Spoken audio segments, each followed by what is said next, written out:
Hello everyone, I am Sonam Sandhu from IELTS made easy and in this session हम लोग focus करने वाले हैं अनफेमिलियर क्यू का टॉपिक पे।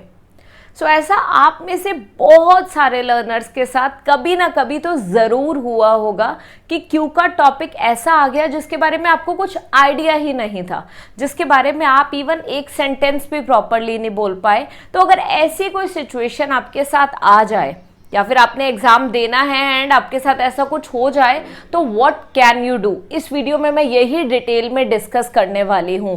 कैसा भी टॉपिक हो, कितना भी अनफेमिलियर हो, कुछ भी नहीं पता चल रहा हो, उसका मीनिंग भी ना पता हो, तब भी आप प्रॉपरली उस टॉपिक के ऊपर in between 1 minute 30 seconds and 2 minutes बोल सकते हो। That's my surety। So video को एंड तक जरूर देखना अगर आप चाहते हो कि ये प्रॉब्लम आपके साथ कभी ना हो, और अगर हो भी तो आपको उस चीज का सॉल्यूशन पता हो। So let's get started. सबसे पहले देखो होता क्या है, स्पीकिंग में क्यू का टॉपिक होता है, पार्ट 1 होता है, पार्ट 3।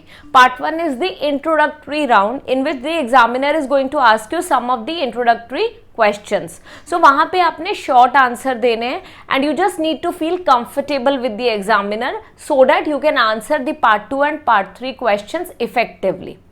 नाउ पार्ट 2 में हमारे क्यू का टॉपिक होते हैं, और क्यू का टॉपिक्स में ना बहुत सारे क्यू का टॉपिक है। एवरी टाइम जब भी कोई न्यू क्यू का टॉपिक आता है तो आपको लगता है कि इस लिस्ट में कौन कौन से न्यू टॉपिक्स हैं, मुझे सारे कवर करने हैं, हर एक आंसर को क्रैम करना है, and that's what the mistake is happening, है ना। सो आपने करना क्या है, कभी भी किसी भी क्यू कार्ड को क्रैम नहीं करना, किसी भी क्वेश्चन के आंसर को क्रैम करने की ज़रूरत नहीं है। Rather you need to focus on topics. अगर हम स्पीकिंग मॉड्यूल की बात करें तो गिनती के 10 to 11 टॉपिक्स ही हैं। For example person, animal, plants, thing, event, these are the topics. So आपने सिंपली इन टॉपिक्स पे फोकस करना है। हर एक टॉपिक से रिलेटेड एक एक आंसर आपके पास प्रॉपर होना चाहिए, सो डैट किसी भी टॉपिक से रिलेटेड कुछ भी आया, फॉर एग्जाम्पल ठीक है, आ गया इंटेलिजेंट पर्सन, ठीक है, या फिर आ गया अ जॉयस पर्सन, या फिर आ गया person you do not like, या फिर आ गया person you adore the most, या फिर your favourite family member, a person who inspires a lot. So अगर कुछ भी ऐसा आ गया तो आपके पास पर्सन वाला आंसर ऑलरेडी रेडी है, and on the basis of that आप इधर उधर थोड़ा बहुत परम्यूटेशन कॉम्बिनेशन करके क्या कर सकते हो, you can easily answer that's what you can do, है ना। So this is about the topics. हर एक क्वेश्चन का आंसर क्रैम नहीं करना, टॉपिक को समझना है और उनके आंसर्स को समझना है। Now for the same we already have a video जिसमें मैंने person related cue card topic का आंसर दिया हुआ है, जंबो क्यू कार्ड, है ना, कि पर्सन रिलेटेड कोई भी क्यू कार्ड टॉपिक आ जाए, कोई भी क्वेश्चन आ जाए, you can answer that. Animal related कोई भी क्यू कार्ड टॉपिक आ जाए, you can answer that. Plants related आ जाए, आंसर दैट। सो ये पूरी एक लिस्ट में डिटेल में सब कुछ बताया गया है, you can go and watch that. मैं पर्सन वाली जो वीडियो है उसका लिंक अबव शेयर कर दूंगी, एंड अपार्ट फ्रॉम दैट मैं एंड स्क्रीन में स्पीकिंग की प्लेलिस्ट का लिंक शेयर करूंगी, वहां पे शेयर कर दूंगी एंड स्क्रीन पे, सो दैट आप जाके स्पीकिंग प्लेलिस्ट चेक कर सकते हो। वहां पे वोकैबुलरी है, 8 वर्ड्स जो कि बहुत इंपॉर्टेंट है, आप क्यू कार्ड टॉपिक में यूज कर सकते हो, स्पीकिंग एग्जाम में यूज कर सकते हो, सब कुछ वहां पे है। Now before we proceed further, मैंने आपको बोला कि कैसा भी टॉपिक आ जाए आप easily 1 minute 30 seconds and 2 minutes के बिटवीन आंसर कर पाओगे। बट कैसे, ये मैं बताने वाली हूँ, वीडियो को एंड तक जरूर देखना। बट बिफोर दैट देखो, try to understand speaking and writing, ये जो 2 मॉड्यूल्स है ना, these are the 2 modules which require intense practice. Okay, so you need to practice properly, you need to practice thoroughly, and you need to practice under exam conditions.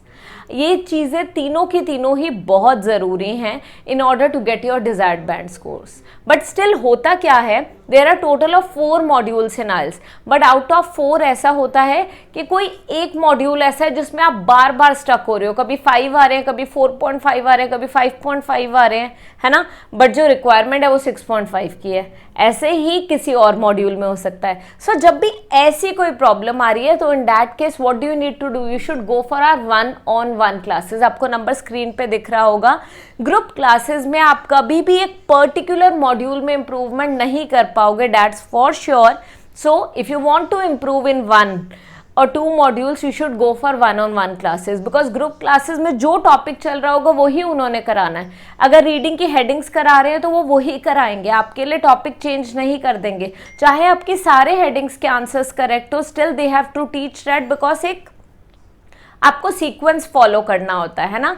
But ऐसा 1-on-1 classes में नहीं होता. 1-on-1 classes में day 1 से आपको improvement दिखेगी. And all the educators are 777 holders, है ना, तो आपको कोई भी प्रॉब्लम नहीं आने वाली है.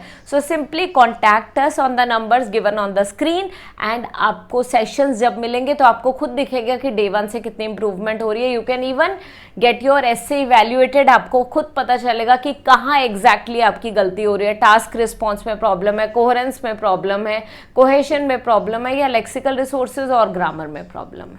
ठीक है, so kindly contact us. Now proceeding further, हम अनयूजुअल अनफेमिलियर क्यू का टॉपिक की बात कर रहे थे. मुझे तो ये क्यू का टॉपिक आ गया, मुझे इस बारे में कुछ पता ही नहीं है. ठीक है, फॉर एग्जाम्पल उन्होंने कुछ बायोडाइवर्सिटी के बारे में पूछ लिया, या उन्होंने कुछ ऐसा पूछ लिया, है ना, ग्रीन रेवोल्यूशन के बारे में पूछ लिया, कुछ उन्होंने फार्मिंग से रिलेटेड पूछ लिया, और आपको उसके बारे में बिल्कुल आइडिया नहीं है. तो what are you going to do? So आपने क्या करना है, एक स्ट्रक्चर होता है IEEC. सबसे पहले टॉपिक को इंट्रोड्यूस करो, देन एक्सप्लेन, फिर इलेबोरेट, फिर एग्जाम्पल, एंड देन कंक्लूड. अब before we get into this, मुझे पता है आपका क्वेश्चन ये आएगा कि मैम मुझे पता ही नहीं है जब ग्रीन रेवोल्यूशन क्या है तो मैं क्या करूंगा. देखो इतना तो समझ आ रहा होगा, ग्रीन रेवोल्यूशन कुछ प्लांट्स से रिलेटेड है, कुछ हमारी फार्मिंग से रिलेटेड है. तो आपको जो समझ आ रहा है उसको एटलीस्ट इंट्रोड्यूस कर दो. ठीक है, there were so many times when I came across this particular topic, but I was least bothered, least interested in reading about it.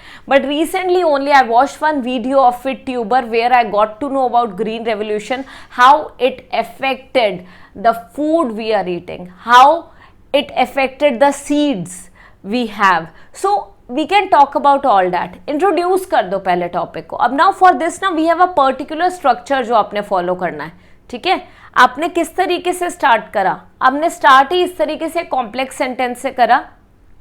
Although I was never interested in reading about green revolution, but recently I came across 1 or 2 articles in the newspaper which made me aware about green revolution, and afterwards I developed interest in reading about it. So I got to know about green revolution from one of the videos on YouTube, and that video was by FitTuber. अब जो भी आपका कोई होगा ना, Indian hacker हो सकता है, FitTuber हो सकता है, ध्रुव राठी हो सकता है, जिसको भी फॉलो करते हो आप उसकी वीडियो के बारे में आप बता सकते हो कि ऐसा मुझे तब पता चला. I got to know about this from Dhruv Rathee videos. So आप उसे एक्सप्लेन कर सकते हो. Earlier the use of pesticides was very less, but now it is increasing day by day, and that is affecting health of many around here. So आपने introduce करा, then explain करा, exemplify करा, जो समझ आ रहा है आपने सिंपली मेरे स्ट्रक्चर को कॉपी पेस्ट कर दिया. और वो जो स्ट्रक्चर है मैं आपको यहाँ पे अभी स्क्रीन पे शो करने वाली हूँ. You will get to know कि कैसे आपने कॉपी पेस्ट कर देना है.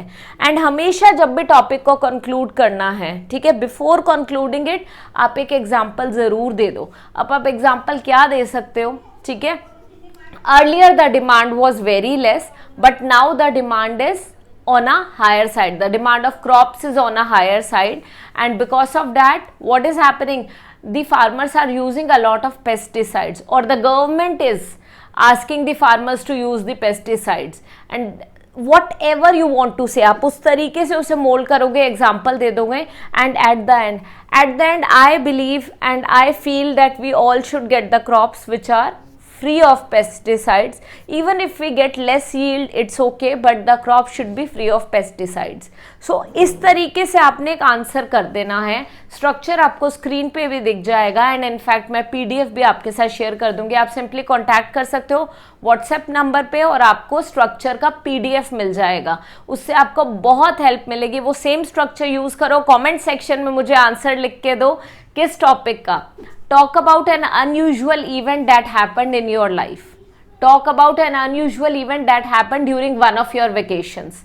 So इस तरीके से एक क्यू कार्ड टॉपिक का आंसर करो using my structure, and I am pretty sure आप इजीली 1 मिनट 30 सेकेंड से 2 मिनट्स तक बोल पाओगे. So that's all for this video. अगर अभी भी कुछ भी डाउट रह गया है स्पीकिंग क्यू कार्ड से रिलेटेड, अनफेमिलियर क्यू कार्ड टॉपिक से रिलेटेड, so you may comment down below and you just contact us for one-on-one classes if you're facing problem in speaking and writing modules. Thank you so much for joining me today.